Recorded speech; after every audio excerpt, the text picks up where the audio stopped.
Babe of the day. Babe of the day.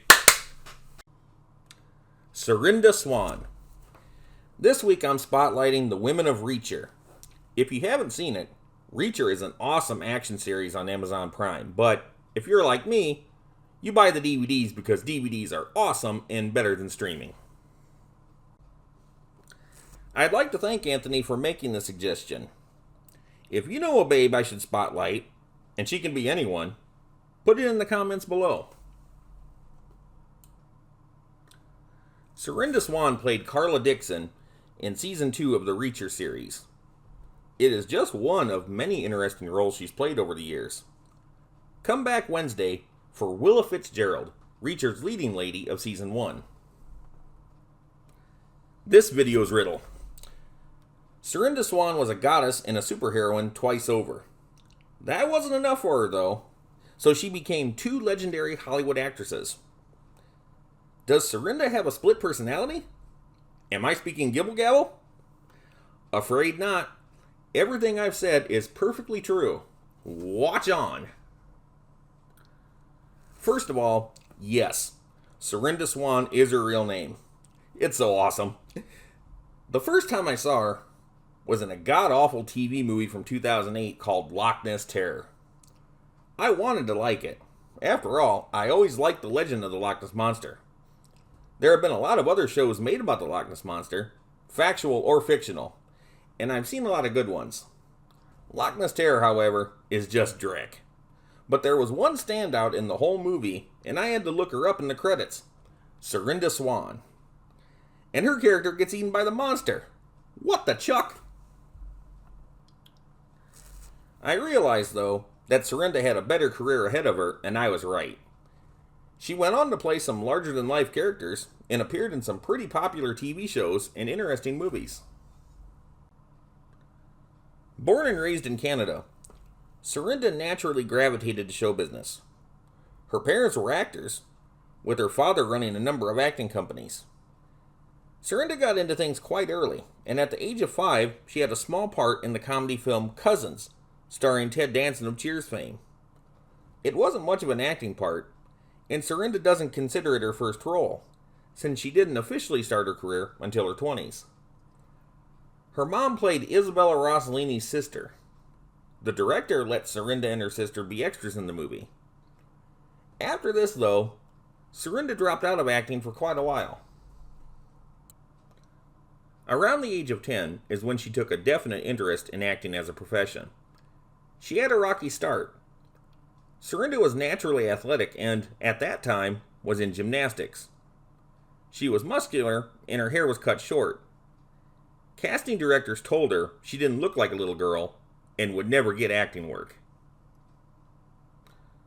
But life has a funny way of changing things. Serinda was pretty to begin with, but grew up and out of her childhood.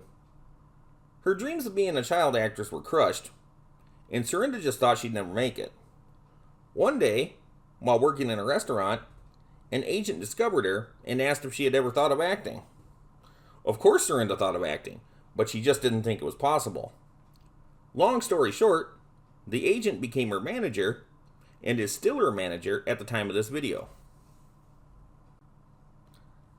In 2005, Serinda got her first legitimate acting role in a Bollywood movie. It was a musical romantic comedy called Neil and Nikki. She played the small role of Amanda. It was a good, but unusual start for a Canadian actress. Things make a little more sense when you realize the movie, although an Indian production, takes place in Canada and is a road comedy. The next year, she did a Milky Way candy bar commercial, and around the same time, she made her first notable American acting appearance in an episode of the dark fantasy action series Supernatural. Serinda played a hotel receptionist. Although Supernatural ultimately became a legendary hit series, this was during its first season. Plus, it was a tiny part anyway, so it didn't launch her into stardom. Still, it was a good show to be involved with, and she returned 4 years later in a season 6 episode in a much bigger part. She played Veritas, the Roman goddess of truth, who was the villainess of the episode. After her first gig on Supernatural, though, things were slow going for a while. She had a few smaller TV roles, and in 2008 that, TV movie Loch Ness Terror, also known as Beyond Loch Ness. Later that year, she was in an episode of Psych, and things just kept getting better from there. 2009 was a good year. She played the part of Zatanna, the superheroine magician babe, in an episode of Smallville. If you know anything about the comic book character, you'll realize that Serinda was absolutely perfect casting. She was so well received that she played the character 2 more times through the next year. This wouldn't be the last time she played a superheroine. Stay tuned for that.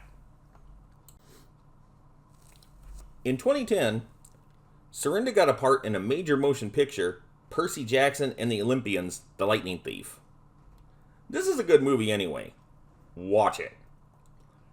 Serinda played Aphrodite, the goddess of love. This is right before she played the goddess Veritas in Supernatural. Not for nothing, but this had to be good for Serinda's self-esteem. It could also give an actress a big head. Only 5 years earlier, Serinda didn't think she had a chance in acting, and now she had been a superheroine and 2 goddesses. Later that year, she had a small part in the hit movie Tron Legacy. Although she was in a couple theatrical movies that made money, Serinda has yet to become a major film star. Much of her success has been found on television. In 2011, she had a leading lady role in the direct-to-video action movie Recoil. I wanted to like this movie because I liked all the stars. Stone Cold Steve Austin was the hero. Danny Trejo was the villain. Lachlan Monroe played an FBI agent. Still, this movie was just filmed kind of weird, and it didn't come out right, in my opinion. But Serinda played a good part, and it was becoming clear that her stock was rising as a leading lady.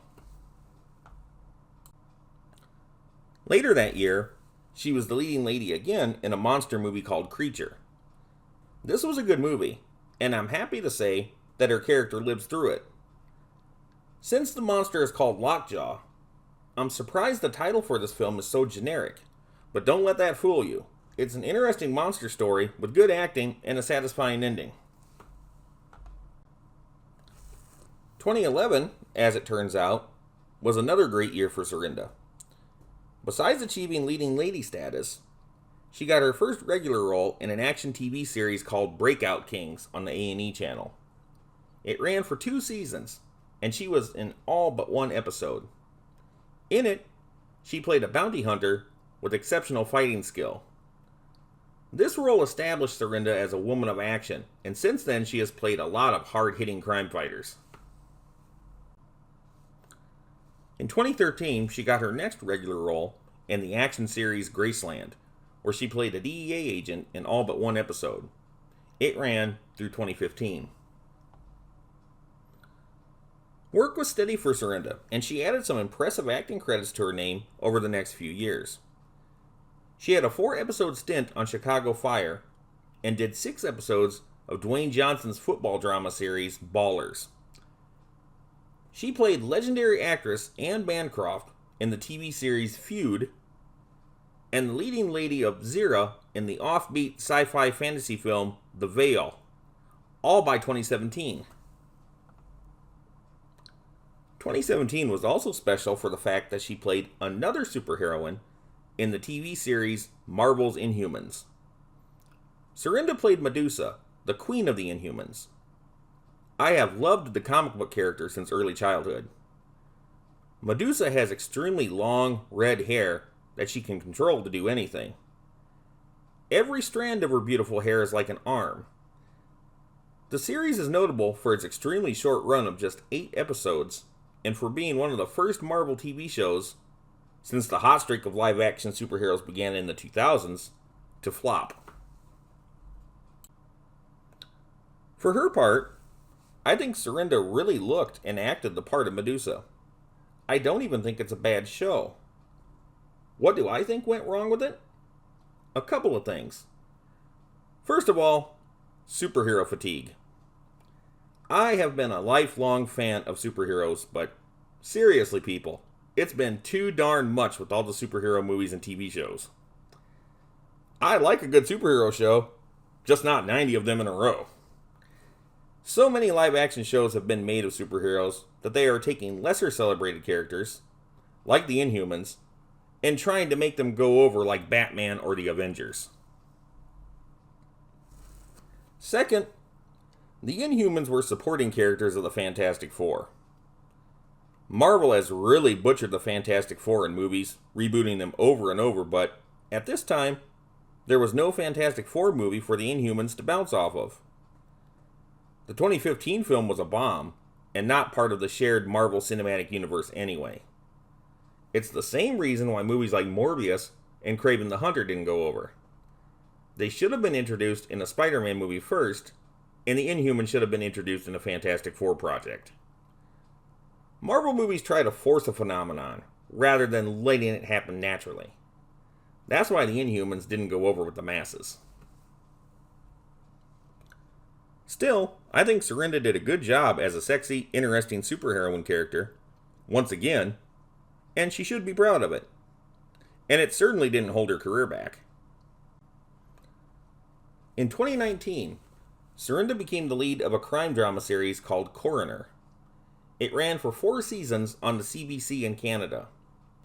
In it, she plays Dr. Jenny Cooper, a recently widowed coroner who investigates suspicious deaths in the city of Toronto.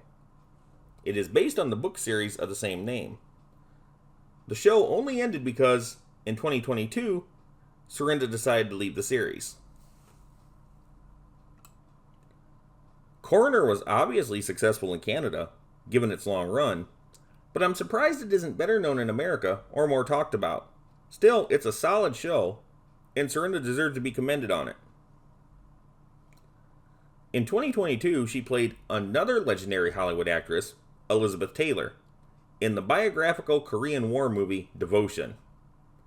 It was a small part, but hey, she got to play Elizabeth Taylor. How cool was that? After that, though, came one of the coolest things she will probably ever do. Serinda was a regular in Season 2 of Reacher. From 2023 to 2024, she was Carla Dixon, a former love interest of Reacher, who was on his team of special investigators when he was in the Army. Carla was a forensic accountant who could fight, like all of them could. She and the rest of the surviving members of the team rejoin Reacher in civilian life when one of their own is found dead and another has gone missing. When they were special investigators, there was always a sexual tension between Carla and Reacher that went unrealized. She more than makes up for that by the end of this season. Since Reacher is one of those streaming series on Amazon Prime, its season is extremely short at just 8 episodes. However, the season makes the most of its 8 episodes, and there is no shortage of action or character development. This is just a cool series. After the storyline gets resolved, Carla and the rest of the team go their separate ways. Will she ever return to Reacher? I'd like to think so, but if not, Carla's run on the series has an acceptable conclusion. What will Serinda do next? It's hard to say, but once you've played superheroines, goddesses, Hollywood screen legends, and an assortment of butt-kicking women and damsels in distress, there really isn't too much ground left to cover. I think she would be good in comedy, and I would like to see her do more of it. I'm thinking funny mom roles. For her beauty, style, grace, and excellent judgment on acting roles, Serinda Swan flies high as a Babe of the Day, Babe of the Day.